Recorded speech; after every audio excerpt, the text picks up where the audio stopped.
Olá, queridos, tudo bem com vocês? Bom dia, boa tarde, boa noite. Aqui o irmão Jefferson Brito, trazendo uma palavra para o seu coração.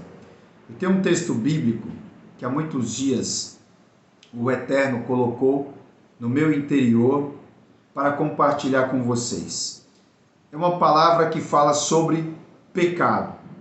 Qual é o efeito do pecado na vida do ser humano, no curto, no médio e no longo prazo? O texto que eu quero compartilhar está no livro do profeta Isaías, texto deveras conhecido, mas está no livro do profeta Isaías, capítulo 59, no versículo 1 e 2, que diz assim: Eis que a mão do Senhor não está encolhida, para que não possa salvar, nem o seu ouvido agravado, para que não possa ouvir, para não poder ouvir. Mas as vossas iniquidades fazem divisão entre vós e o vosso Deus, e os vossos pecados encobrem o seu rosto de vós, para que vos não ouça. Não está muito, digamos assim, na moda falar sobre pecado. Num período em que o Evangelho tem sido tratado como uma palestra de motivação, coaching, de tentar elevar a autoestima do ser humano, falar sobre pecado em muitos lugares parece que está em desuso. Mas, meus irmãos, meus queridos ouvintes, meus inscritos que participam deste canal, o pecado faz parte da vida humana desde a queda, desde Adão, e a partir daquele momento, a semente do pecado passou a vigorar na vida humana. Através do sacrifício de Jesus, nós podemos ter a chamada expiação do pecado, ou seja, a retirada do pecado, a purificação dos pecados. Mas quando eu reflito sobre os efeitos do pecado, em um curto prazo, quando o pecado ele entra na vida do homem, ele gera de imediato a separação entre o homem, ou entre o ser humano e o Criador. E essa separação ela pode ser remediada ali já de forma imediata através do sangue de Jesus Cristo. Quando a Bíblia nos diz em 1 João capítulo 1, versículo 7, se andarmos na luz como ele na luz está, temos comunhão uns com os outros, e o sangue de Jesus Cristo, seu Filho, nos purifica de todo o pecado. Então, num curto prazo, o pecado quando entra, o ser humano quando peca, ele tem uma separação imediata do Criador, mas se ele se arrepender, se ele deixar o pecado, o sangue de Jesus Cristo com o seu poder purificador, ele pode restabelecer essa união de forma imediata. Agora, no médio prazo, quando o pecado entra na vida do ser humano, se o ser humano não busca arrepender-se, não busca abandonar o pecado, o que vai acontecer? A Bíblia nos diz em Hebreus capítulo 10, no seu versículo 26, a seguinte verdade.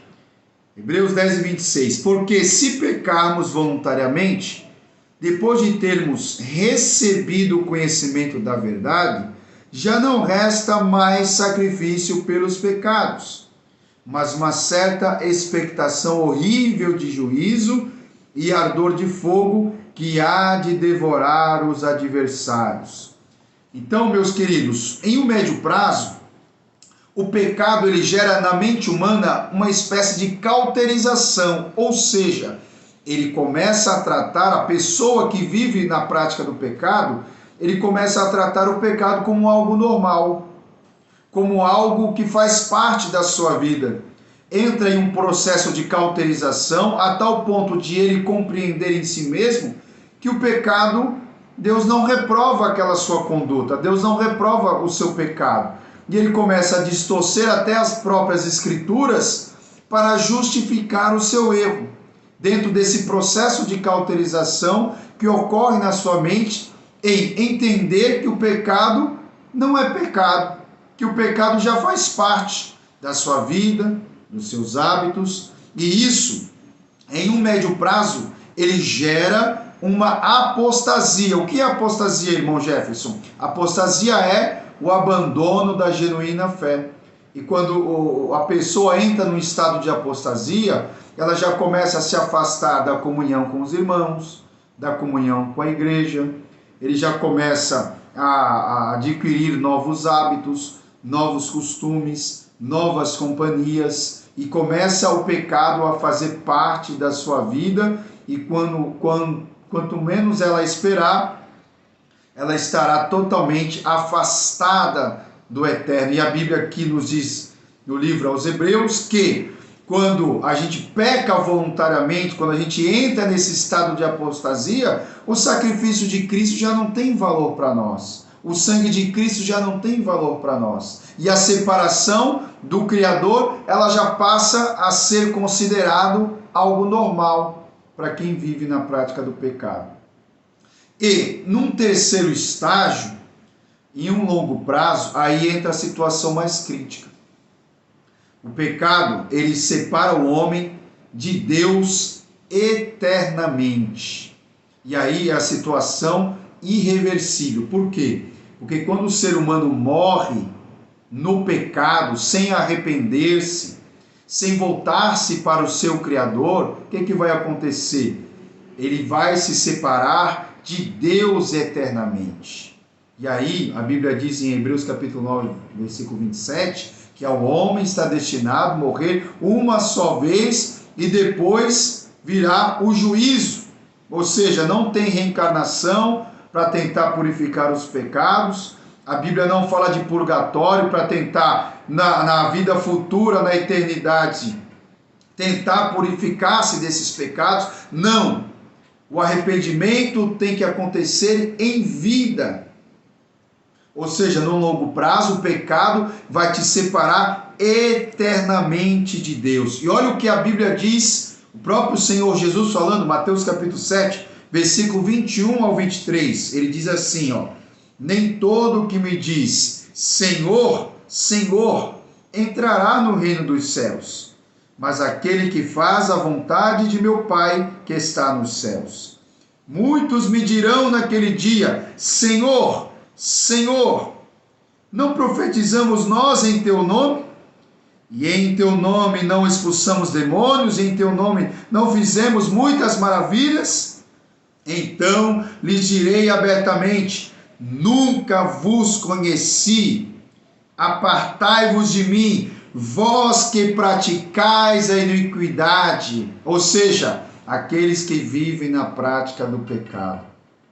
Pois bem, no longo prazo, o pecado vai te separar eternamente de Deus. Vai tirar a tua salvação. Vai tirar o teu nome escrito no livro da vida. E a Bíblia ainda diz, em Apocalipse, capítulo 21, versículo 8, mas quanto aos tímidos, aos incrédulos, aos abomináveis, aos homicidas, aos fornicários, aos feiticeiros e aos idólatras e a todos os mentirosos, a sua parte será no lago que arde com fogo e enxofre, que é a segunda morte. No longo prazo, o pecado vai te afastar eternamente de Deus. E aí, não haverá mais sacrifício, não haverá mais nada que você possa fazer. Por isso, a Bíblia nos diz que devemos em todo tempo nos arrepender, deixar o pecado, buscar a santidade. Hebreus 12, versículo 14 nos diz, seguir a paz com todos e a santificação, sem a qual ninguém verá o Senhor. Arrependa-se, ainda há tempo, enquanto a vida há esperança. Deixe o pecado, deixe a iniquidade, volte-se para Deus, porque isso não é brincadeira, é onde você passará a eternidade que está em questão. Isso é muito sério. Que Deus possa abençoar o teu dia, que Deus possa abençoar a tua vida, que Deus possa abençoar a tua caminhada em Cristo Jesus. Permaneça em Cristo Jesus, nosso Senhor. Não te desvies, nem para a direita, nem para a esquerda. Aparta-te do mal. afaste-se do pecado e viva em santidade perante o Eterno, o nosso Criador. Amém.